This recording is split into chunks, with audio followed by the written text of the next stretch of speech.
Welcome to Shipwreck Sunday, where we investigate disasters at sea and the impact that they have on the world today. My name is Elinor. Today we will be discussing the Battle of the Denmark Strait in World War II and the intense, heated battle between the German battleship Bismarck and the British battlecruiser HMS Hood, as well as the demise of both. If you'd like to hear about this major naval battle, stay tuned.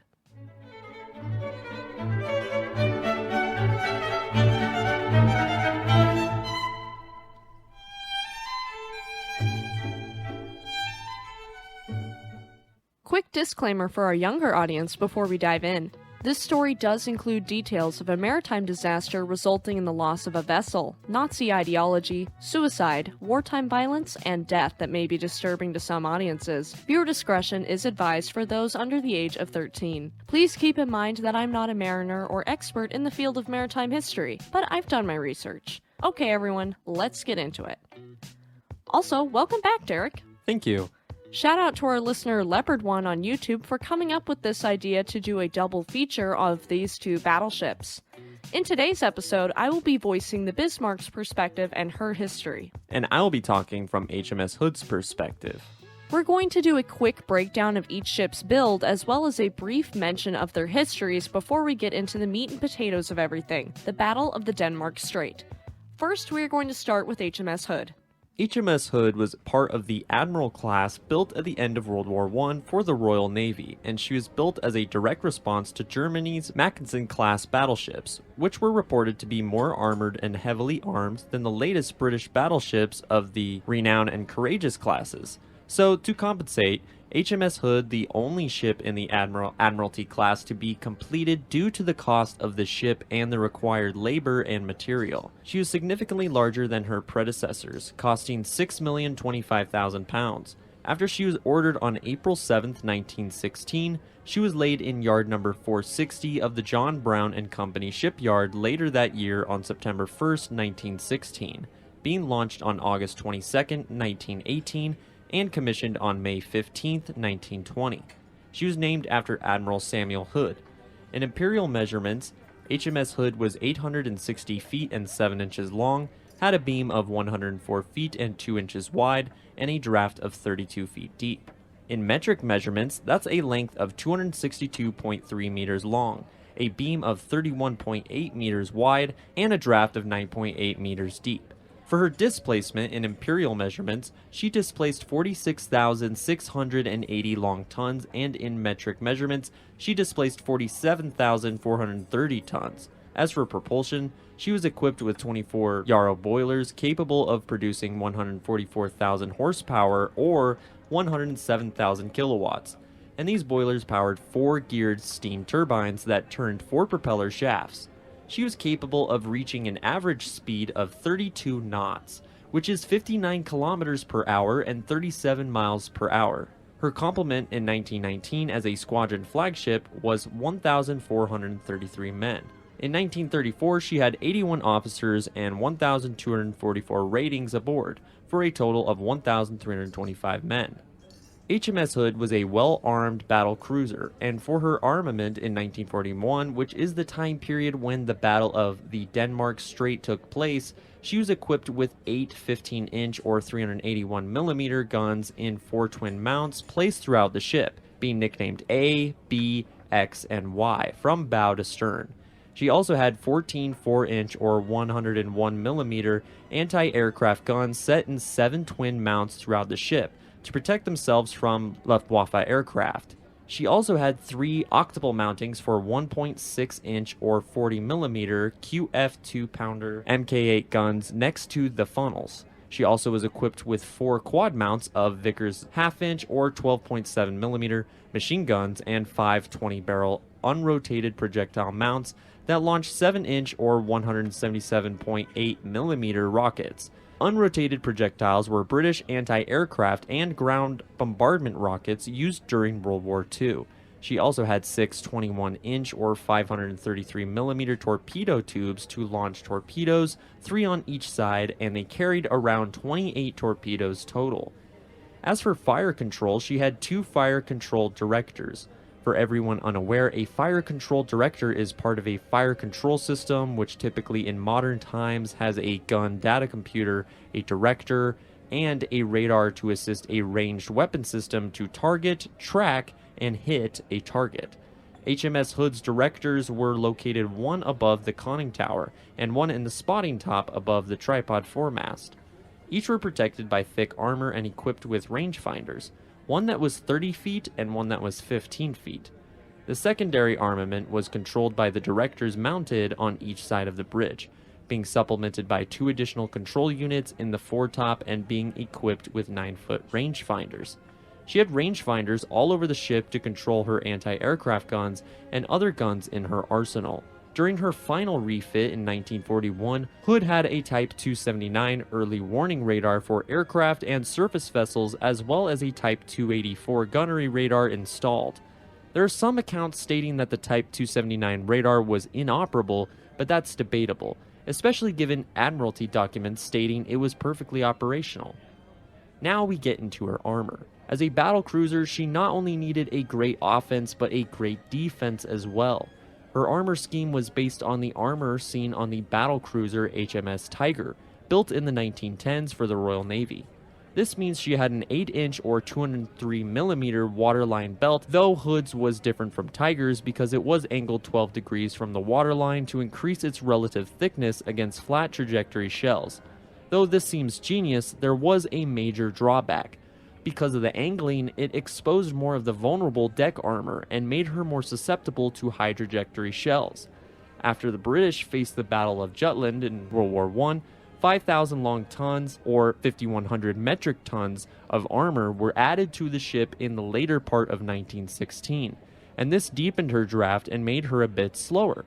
To save time during construction, they did this by merely thickening the steel already being added to the ship's armor. Her armor in total made up 33% of her displacement, which is a high proportion by British standards. However, to the Germans, this was less than usual. For example, the SMS Hindenburg's armor made up of 36% of that ship's displacement.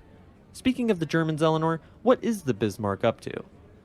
I'm so glad you asked. The Bismarck was built 20 years after HMS Hood, and she was the first of 2 Bismarck-class battleships built for Nazi Germany's Kriegsmarine. She was named after German Chancellor Otto von Bismarck, and the 2 ships in that class were the Bismarck and her younger sister, the Tirpitz. She was laid down on July 1, 1936, in the Blohm & Voss shipyard in Hamburg, Germany, being launched on February 14, 1939, and commissioned on August 24, 1940.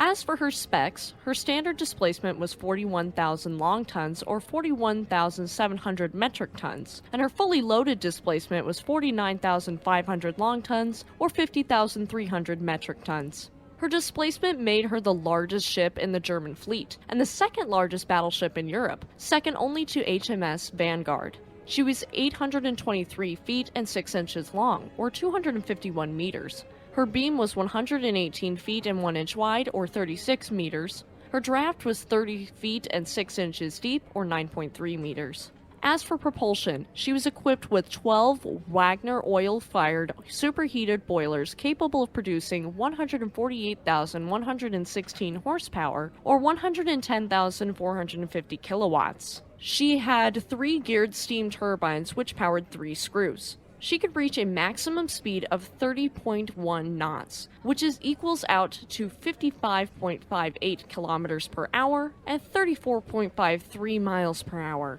As for her range, she could hit a target 8,870 nautical miles away, which is 16,430 kilometers or 10,210 miles, while traveling at a speed of 19 knots. As for her complement, she averaged 103 officers and 1,962 enlisted men.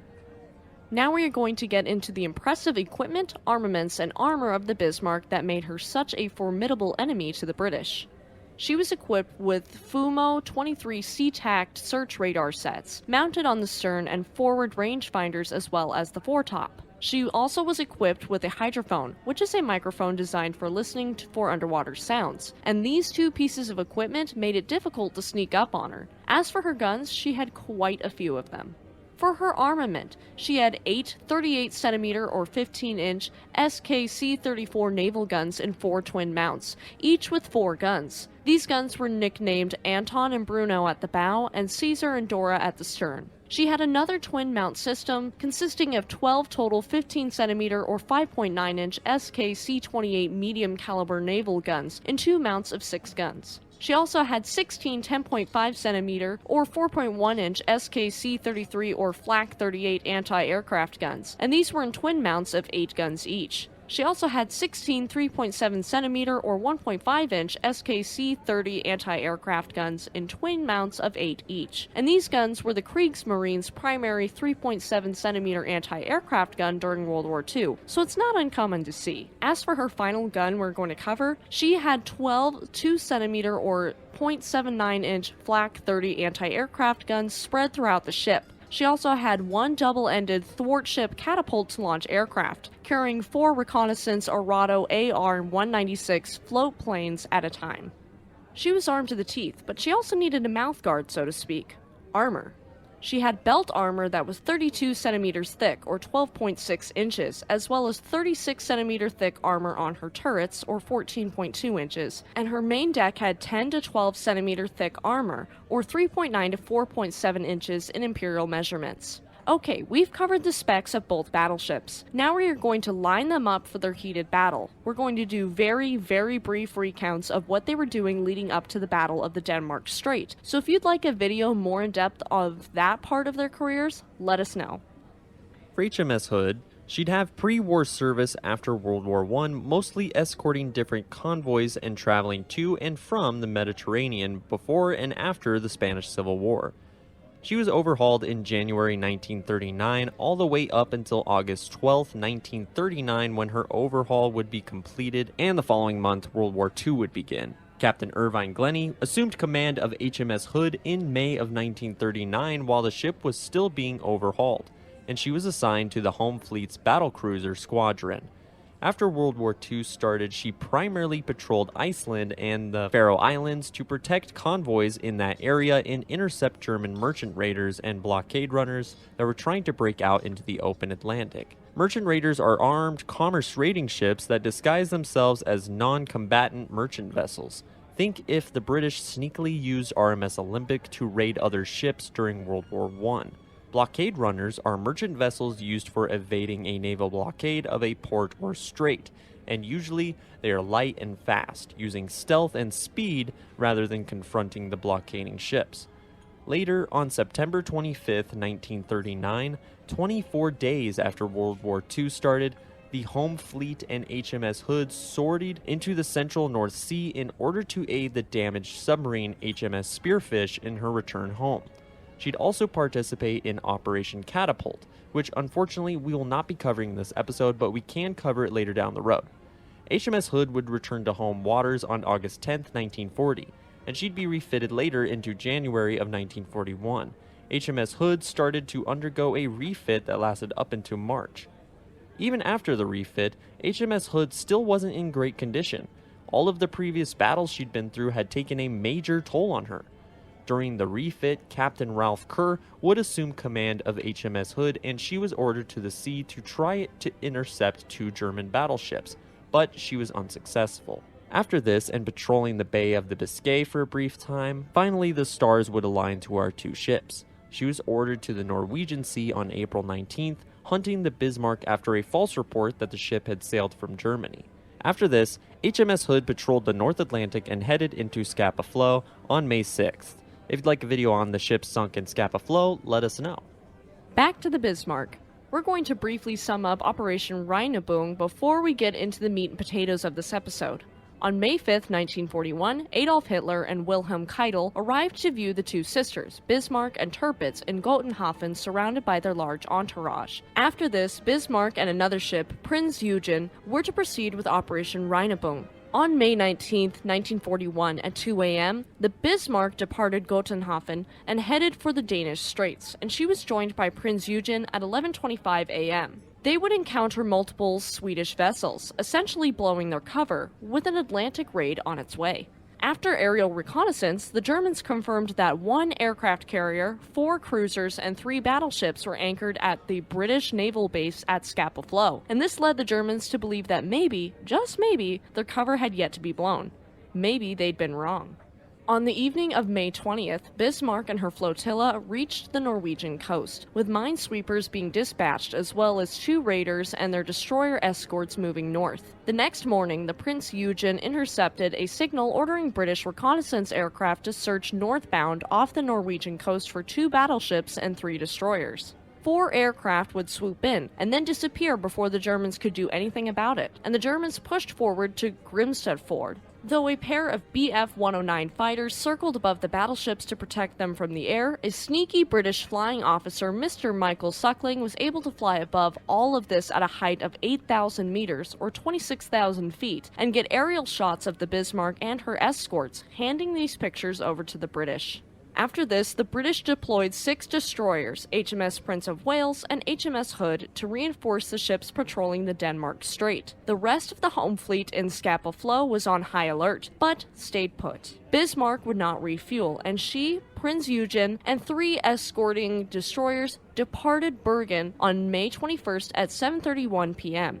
The ships made it to the open Arctic Ocean around midnight, and by 4:14 a.m. on May 22nd, the 3 destroyers left the Bismarck and Prince Eugen behind, heading to Trondheim. Bismarck and Prince Eugen were ordered to turn toward the Denmark Strait, increasing their speed to 27 knots and planning to dash right into the Denmark Strait. They had to reduce speed to 24 knots because of ice and zigzag to avoid ice flows near Iceland. They came upon the cruiser HMS Suffolk using their hydrophones, but couldn't lock onto their target. Suffolk escaped, meeting up with HMS Norfolk and attempted to follow the German raiders, but Norfolk got too close. There was a brief skirmish, and Norfolk was damaged but managed to escape. Prince Eugen was ordered to take station just ahead of where the skirmish had been, using her radar to scout for information since Bismarck's radar had been disabled by the fight with Suffolk and Norfolk. Bismarck was ordered to carry on, making a 180-degree turn to surprise the 2 cruisers, though she was quickly picked up by their radar. Bismarck had been hiding behind cloudy, misty weather, but this weather cleared up on May 24th, revealing the 2 German battleships in all their glory. At 5:07 a.m., Prince Eugen's hydrophone picked up a pair of unidentified vessels approaching the Germans. And here we are, the Battle of the Denmark Strait. Back to the British. HMS Hood and HMS Prince of Wales caught a glimpse of the German ships at 5:37 a.m., shortly after dawn. As we know, the Germans already knew the British were coming due to tracking them on their hydrophones. The British opened fire at 5:52 a.m., with Hood attacking Prince Eugen, the lead ship in the German formation, though they thought it was the infamous Bismarck, which had sank many British ships. The Germans returned fire promptly at 5:55, with both ships concentrating fire on HMS Hood.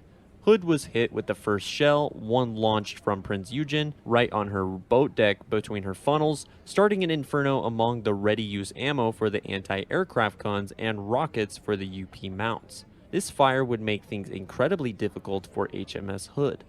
As for the Germans, the Bismarck spotted the ships at 5:45 a.m.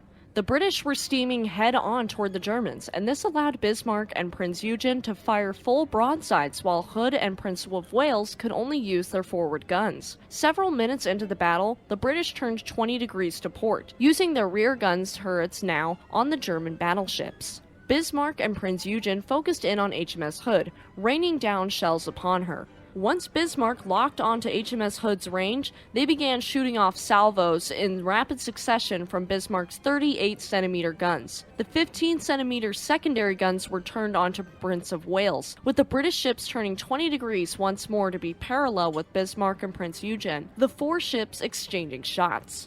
Prince Eugen moved their focus to Prince of Wales to keep both enemy ships at bay. Within a few minutes, Prince of Wales was hit by a pair of hits from Prince Eugen and a small fire started.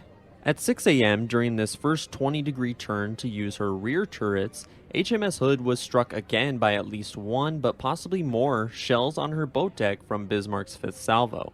A shell from the 5th salvo appeared to have struck the spotting top, littering the boat deck with body parts and debris as men were killed instantly. After this, a huge fireball of flames burst from the Hood near the main mast, with a huge magazine explosion following, that would obliterate the aft section of HMS Hood. This battle had just begun, and it was almost the end for HMS Hood. This explosion snapped HMS Hood in half like the Titanic, and she sank in 3 minutes, her bow almost vertical in the water before she foundered. She lasted 8 minutes into this battle. Only 3 men survived the sinking of the 1,418 men on board. These 3 men were Midshipman William John Dundas, Ordinary Signalman Ted Briggs, and Able Seaman Robert Tilburn. These 3 men would be saved 2 hours after the battle by the destroyer HMS Electra. We still have another British ship in this fight, the HMS Prince of Wales, so we will be continuing the story through her eyes. While HMS Hood was sinking, Prince Eugen was behind the Bismarck, using her hydrophone and radar to continue to track HMS Suffolk and HMS Norfolk, which were only 10 to 12 nautical miles to the east, which is 19 to 22 kilometers and 12 to 14 miles. After sinking HMS Hood, Bismarck turned to sink her teeth into Prince of Wales. Prince of Wales managed to score a shell on Bismarck, though it was tit for tat. The Bismarck landed a shell from her first salvo. One of these shells actually hit the bridge of Prince of Wales, but it didn't detonate. Instead, it zipped out the other side, but it still managed to kill everyone in the command center except Captain John Leach and 1 other officer. The battle continued, the Germans raining hell down on the Prince of Wales, seriously damaging her. Not only this, but Prince of Wales was a recently commissioned ship and her new guns jammed. Only have civilian technicians aboard to attempt to fix the problem. Despite this, the British ship still managed to land 3 hits on the Bismarck during the skirmish, one hitting her forecastle above the waterline through low enough to allow water from crashing waves into the hull. The second hitting below the armored belt and exploding on contact with the torpedo bulkhead. This completely flooded a turbo generator room and partially flooded the boiler room next door. The last shell passed through one of the ship's boats and then passed through a plane catapult, but it didn't detonate. Seeing no way to win with only 5 of her 10 14-inch or 356mm guns still active, Captain Leach ordered the heavily damaged Prince of Wales to retreat at 6:13 a.m. She turned 160 degrees and laid a smokescreen, retreating in a puff of smoke like Batman would. With the range widening, the Germans ceased fire. Though Captain Lindemann of the Bismarck desperately wanted to chase down the Prince of Wales, Admiral Lutyens refused, obeying operational orders to avoid engagement if possible.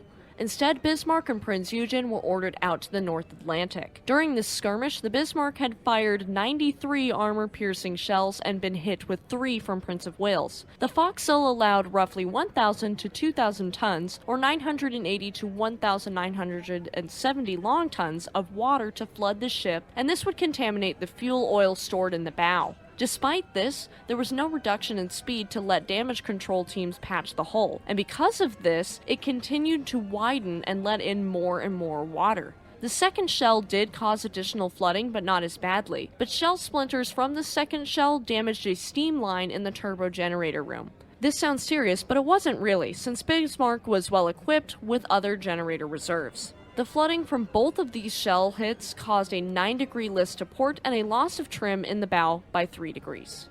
Prince of Wales continued to retreat, having trudged through the wreckage of HMS Hood and escaping from the Germans. She sustained heavy damage, including damage below the waterline from a shell that thankfully did not explode. It would be discovered later, but for now, Prince of Wales radioed HMS Norfolk, explaining that HMS Hood had been sunk. The British were already fired up about the Bismarck sinking many Allied ships, but now it was at a fever pitch. Prince of Wales sailed on, regrouping with HMS Suffolk 15 to 17 miles or 24 to 27 kilometers behind the Bismarck. They weren't going to give up on sinking the Bismarck. This was only the beginning for Prince of Wales, Norfolk, and Suffolk. After the heated battle, as Prince of Wales escaped, Admiral Lutyens reported in, stating, quote, "Battlecruiser, probably Hood, sunk.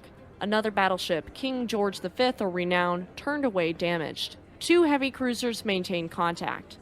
Little did they know it was actually the Prince of Wales, and she wasn't giving up without a fight. At 8:01 a.m., after sending out a damage report and his attentions to OKM, the Prince Eugen was detached and was to head for Saint-Nazaire, France for repairs. This left the Bismarck to fend for herself, and she was leaking oil. Admiral Donitz offered the assistance of every U-boat in the Atlantic Ocean to protect the Bismarck, which was now a wounded animal leaking her blood into the water, and every British vessel was a hungry shark tracking the scent. U-boats were scattered about her extrapolated route, and Bismarck headed toward a French port for much-needed repairs, but she'd never make it, limping into a death trap. Prime Minister Winston Churchill ordered all of his warships in the area to pursue and sink the Prinz Eugen and the Bismarck.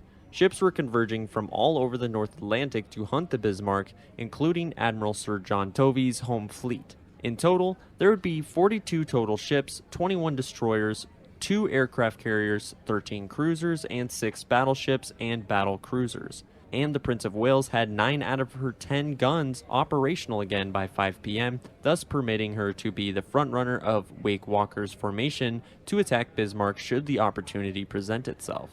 The weather worsened to the point Prinz Eugen couldn't be dispatched, and so she stuck around for the moment. Wake Walker's cruisers had consistently maintained radar contact and were closing in on the Germans, pursuing the 2 battleships like cheetahs on gazelles.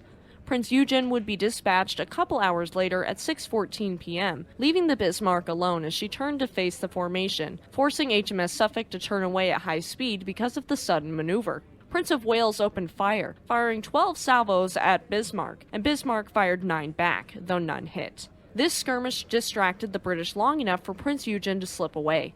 Despite the engagement, Bismarck resumed her heading with the 3 ships taking up station on Bismarck's port side.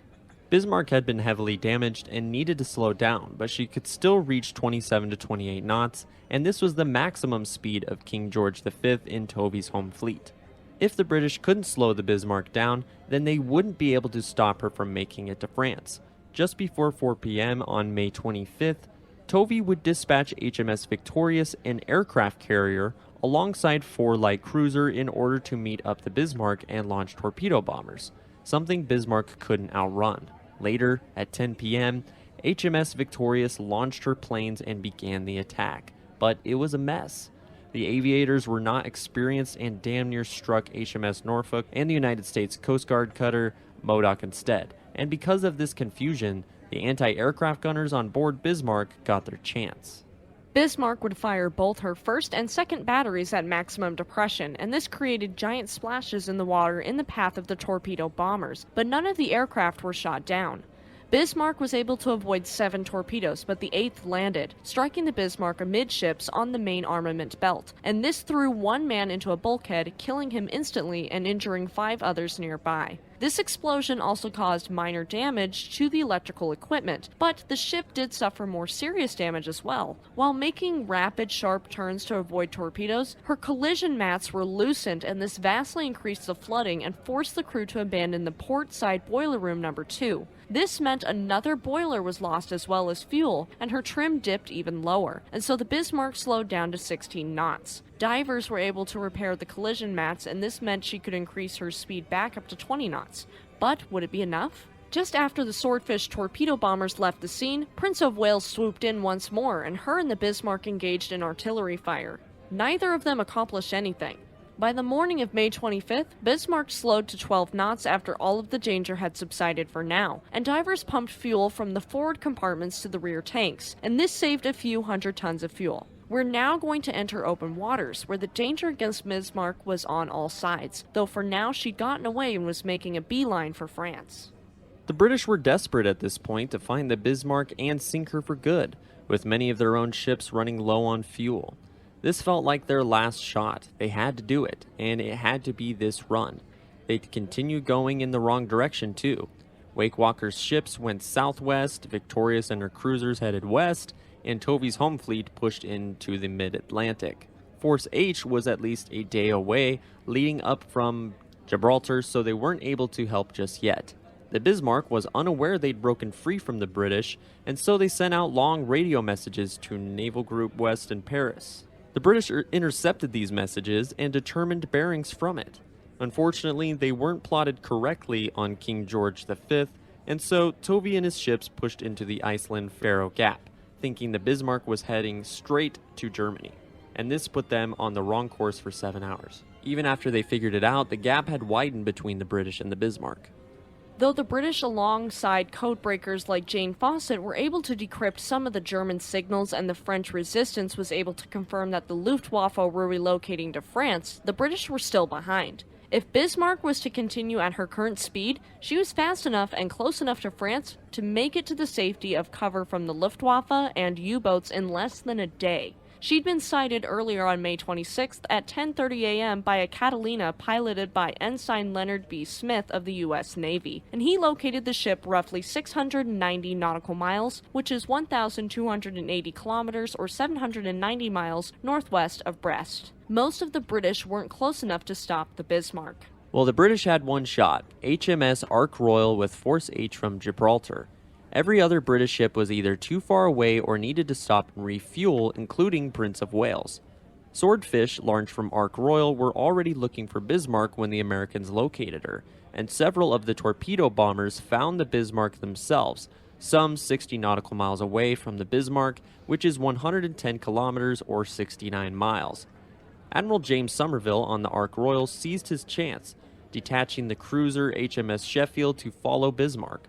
But the aviators were not made aware of this.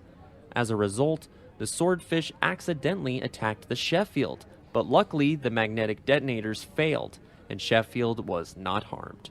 The British could not continue making mistakes like this. As soon as they landed back on the Ark Royal, the aviators loaded torpedoes with contact detonators instead, and they launched a second attack comprised of 15 aircraft at 7:10 p.m. 40 minutes later, at 7:50 p.m., Ark Royal and HMS Renown passed the position of U-556, and it would have shot at the ships, having a perfect shot lined up, had it not already used all of its torpedoes in previous attacks. The Swordfish made contact at 8 p.m. with Sheffield, and this pointed them in the direction of the Bismarck. However, they couldn't find Bismarck, and at 8:30 p.m. asked Sheffield once more for directions. They did find her, and finally at 8:47 p.m., the Swordfish began to descend through the clouds onto the Bismarck. Bismarck fired on the aircraft as they approached, making the enormous splash columns for the planes to avoid. The Swordfish were unfazed, launched their torpedoes, and the Bismarck turned violently as her anti-aircraft guns rained hell down upon the Swordfish. It was working, though. One torpedo hit the Bismarck on the port side amidships, right below the bottom edge of the main armor belt. The explosion was contained for the most part by the underwater protection system and the belt armor, but Bismarck did sustain structural damage and some minor flooding. A second torpedo struck the Bismarck, this time in her stern on the port side, near the port side rudder shaft. The coupling on the port rudder assembly was instantly damaged horrifically, and it jammed the rudder in a 12-degree turn to port. This would make the ship incapable of maneuvering by 9:15 p.m., even though they'd managed to at least repair the starboard side rudder. The Bismarck was trapped in a giant circle as she desperately tried to escape. Bismarck, try as she might, was not able to shake Tovey's forces. The battleships King George V and Rodney were still available, alongside the cruisers Dorsetshire and Norfolk. At this point, the Bismarck and her crew knew their fate, and Admiral Lutyens signaled the headquarters at 9:40 p.m. on May 26th, stating, quote, "Ship unmaneuverable. We will fight to the last shell. Long live the Führer." Of course, the crew became incredibly depressed, knowing they would most likely die a horrible death. Swordfish descended upon Bismarck once more, and fleetingly, Bismarck fired her main battery at the nearby HMS Sheffield, killing 3 men and wounding 2 others. 4 more salvos would be fired off, only to hit nothing. Sheffield retreated under a smokescreen, backing up as the Swordfish did their jobs. Captain Philip Vian's group of 5 destroyers were ordered to stay with the Bismarck, maintaining contact with her overnight.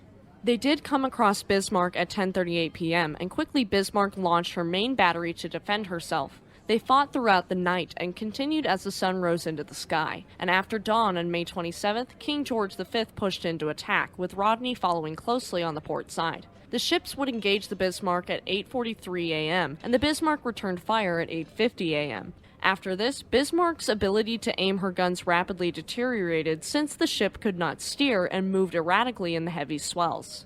At 9:02 a.m., HMS Rodney launched a shell that struck Bismarck's forward superstructure, killing hundreds of men and almost destroying the 2 forward turrets. According to some survivors, this shell killed all of the bridge staff, including Captain Lindemann and Admiral Lutyens.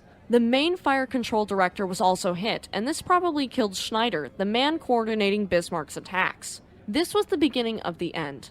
By 9:31 a.m., all of the 4 main battery turrets were disabled. One of the shells launched from the Bismarck did hit Rodney's bow and damage the starboard torpedo tube, but this was the closest Bismarck got to a direct hit on any of her enemies in this fight. Being the bridge staff were all dead, no one responded to Fregattenkapitän Hans Ols, and so he took command of the ship. Because of the damage and devastation around them, he decided around 9:30 a.m. they were going to scuttle the ship to keep the British from boarding her and to give the German crew a chance to escape. Bismarck was already sinking slowly from the increasing list, allowing more and more water to enter, but the sinking was very slow. Around the time he decided to scuttle her, Ols ordered the men below decks to abandon ship and for the engine room crew to open the watertight doors and prepare scuttling charges. By 10:10 a.m., the engine room crew had done as they were asked and abandoned their stations. While this was going on, Ols rushed about the ship like a chicken with his head cut off, ordering men to abandon ship. At about 10 a.m., a shell from King George V hit the upper citadel belt and exploded in the ship's after canteen, and this killed Ols on the gun deck with roughly 100 other men. Tovey's ships closed in on the Bismarck, which was now in shambles and aflame, slowly settling in the stern with a 20-degree list to port. Tovey would not let up unless the Germans struck their ensigns, which is to lower a flag that signifies surrender, or, that is, became clear the crew was abandoning ship. In this amount of time, 2,800 more shells would be shot at the Bismarck on top of the 700 main battery shells that had already been fired. Despite hitting Bismarck with over 400 hits, they couldn't sink her by gunfire alone. That does go to show how tough that ship really was. They fired at point-blank range, killing hundreds of men and destroying the superstructure and parts of the hull that were above the waterline. After this, Rodney fired 2 torpedoes from her port side and allegedly 1 hit. If this is true, this is the only instance in history of a battleship successfully torpedoing another battleship. The scuttling charges detonated around 10:20 a.m., and by 10:35 a.m., Bismarck listed heavily to port, slowly capsizing and sinking by her stern. Bismarck disappeared under the waves by 10:40 a.m., with Dorsetshire having fired 2 more torpedoes and hitting her for good measure just before she went under. The British ships were dangerously low on fuel and needed to fall back. 400 men from the Bismarck were in the water, and ropes were lowered from Dorsetshire and the destroyer HMS Hood. At 11:40 a.m., the Dorsetshire spotted what they thought was a U-boat and left the scene, with Dorsetshire having managed to rescue 85 men and the Hood having rescued 25. U-74 was indeed watching from a distance as Bismarck blew up and sank, but she didn't go near the survivors. Tovey's ships rescued 3 men around 7:30 p.m., and the following day, a German trawler called Sachsenwalk rescued 2 more men who were in the raft around 10:45 p.m. Of the crew of over 2,200 men, only 114 survived the sinking of the Bismarck, and she would not be discovered until Robert Ballard found her on June 8, 1989. In total, the victim count between the 2 ships was over 3,500 men between every ship involved in the Battle of the Denmark Strait. Again, war is ugly and affects both sides of the conflict, so rest in peace to every victim. May we never forget this battle and all that we have learned from World War II as a whole. That is the story of the Bismarck and HMS Hood, a harrowing war story that will always be regarded as one of the most well-known, heated battles on the sea. Also, thank you everyone on Shipwreck Sunday for welcoming me back and allowing me to tell HMS Hood's side of the story. It was so much fun, and we'll have to do more episodes together. Thanks so much, Shipwreckers. If you like this video, make sure to check out the video on USS Indianapolis, another impressive battleship. Thanks so much to our lovely patrons for subscribing and supporting the channel and myself as a creator. You guys are awesome and it really does help us out. If you'd like to support this channel and future episodes, go to patreon.com/shipwrecksunday to join.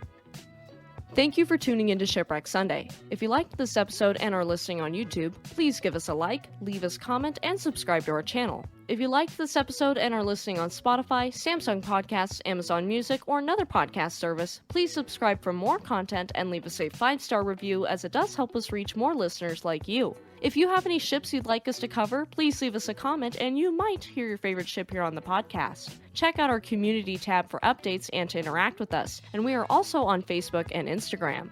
Tune in next Sunday for the story of SS Oregon, a Cunard liner that sank while approaching New York Harbor, resulting in a massive financial loss. Have a great week, and we'll see you next time.